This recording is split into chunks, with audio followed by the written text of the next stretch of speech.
Hello, thanks for watching. Today I'm going to show you an interesting case regarding Power BI case sensitivity because by default Power BI Engine is case insensitive. I had a very interesting scenario by one of the clients. So you see, I've got within my SQL Server database some dummy dimension called institution, and within that object I've got like 3 institutions that contain AAA string, but it's written in a different manner, which means there are both uppercase and lowercase being used in here. So once I have it loaded into my Power BI, then you see that this data is being displayed differently. Let me walk you through Power Query. So since Power Query is case sensitive, the data looks the same as on the database engine. You see, I've got AAA written in 3 different ways. But for my client, it was crucial to have the institution written in a proper way. I mean, he didn't want to have institution name case insensitive, and Power BI did it in such a way that it loaded these institutions but had them mapped to one of the values. So the engine just chose one of them and populated among others. Yeah, so you see, instead of 3 different institution AAs, I've got only 1 row. And I also have a measure, DAX measure, that calculates distinct institutions within my table. And as far as you can see, I've got only 2, institution AA and B. And that's how Power BI Engine acts out of the box, yeah? But what I wanted to achieve is to have the case sensitivity enabled within Power BI Engine. So what I did is I found a very interesting blog post by Chris Webb, how to make Power BI case sensitive. And I had it replicated, yeah? So let me walk you here. I again had my data loaded, but in here, within the Power Query transformations, I did some magic that Chris Webb suggested. And if we go to the advanced editor, then you can see we've got the lowercase letters, and after each lowercase, there is a special mark called white space added.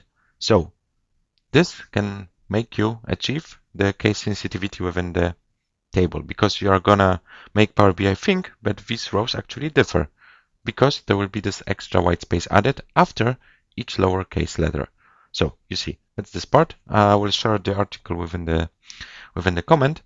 So after having it applied, you see I have another institution name case sensitive column set up.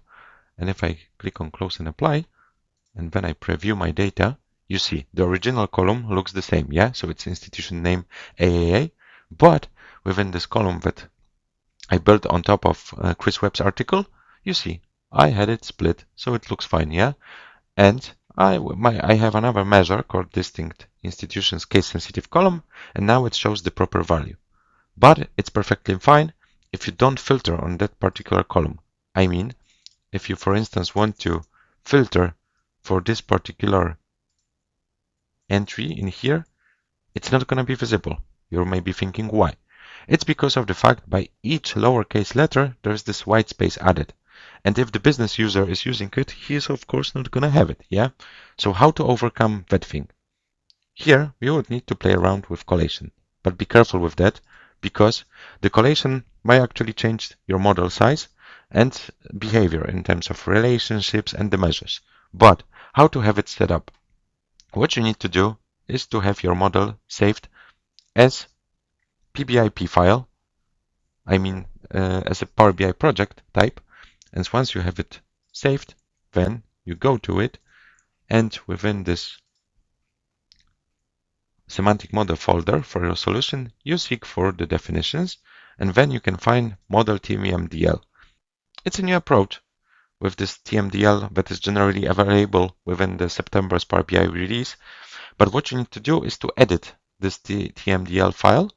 And in here, you see, you need to have this collation thing added. I chose Latin general, case sensitive, accent sensitive. Then you need to have the model saved. Sometimes there can be a cache ABF file in here, so you can have it removed. It's not going to spoil your solution, but it's going to make sure that it's going to work. And once you have it set up, then you can have your model set up, open up again.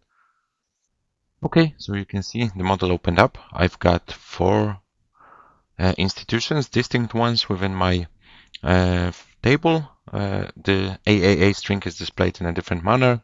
That's what I expected. That's what the client expected. Deal done. But be careful. With the great power comes great responsibility, which means that having set up the collation on the model needs to be tested very carefully. This might increase the size of your model. This changes a little bit the behavior of the measures, because you see the distinct is being calculated in a different manner right now. Generally the engine is now case sensitive, which affects the relationships, the measures, and the model size. But the filtering works fine now. Let me quickly jump to DAX Studio. I connected to my my model that I just showed you, and as you can see, I can filter based on the strings that I have. So for instance, if I want to filter for this particular one, you see I got one entry, but be careful, as I mentioned, now your engine is case sensitive. So if you filter for such an institution that didn't exist by the source, you're not gonna get it. So thanks a lot for watching. Hope you enjoyed it.